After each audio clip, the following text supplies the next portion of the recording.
If you've been watching my videos for any amount of time, it's pretty safe to say that I'm a very big fan of motorsport racing, but I'm also a very big fan of human racing. This isn't really like that big of a video. These are my new daily running shoes, the New Balance Propel V4s, I think they are. Fuel cell Propel V4s.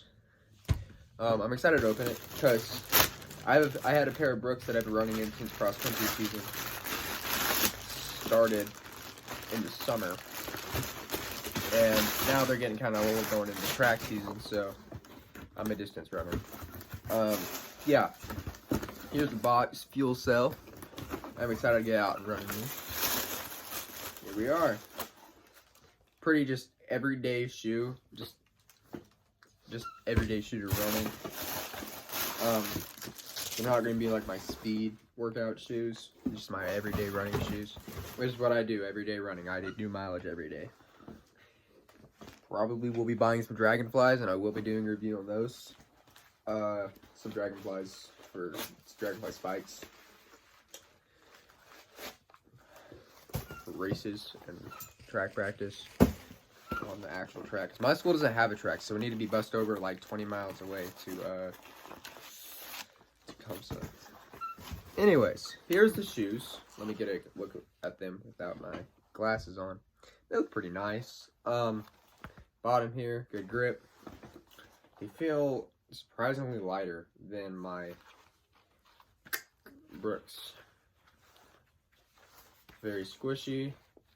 The first thing we need to do, of course, with these shoes is take them out and run. All right, here we are.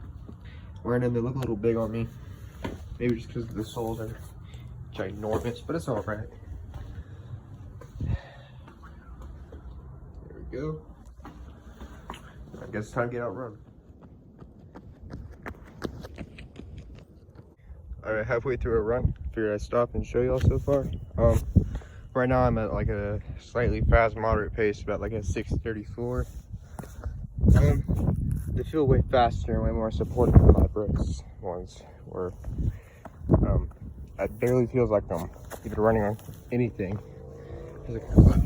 All right, so we just finished my usual route, which is 3 miles exactly, and we ended with a 19:38 and I think a 6:32 or 6:34 average pace mile. Pretty easy run as compared to my Brooks.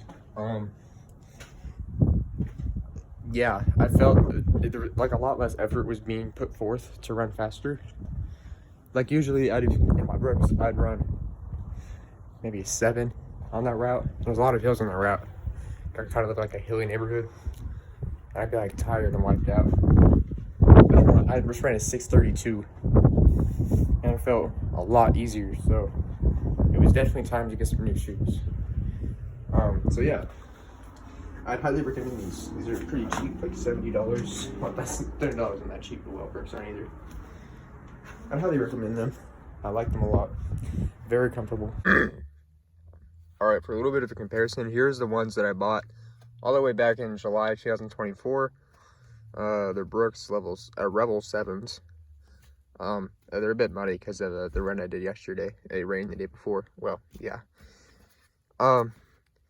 They actually lasted pretty good, and I like the support it gave me, but they were just getting a little bit old. These have to have at least 500, 600 miles on them. Maybe 700 throughout the cross country and summer practice and the runs I did at home. Yeah, so it was definitely time for a new pair.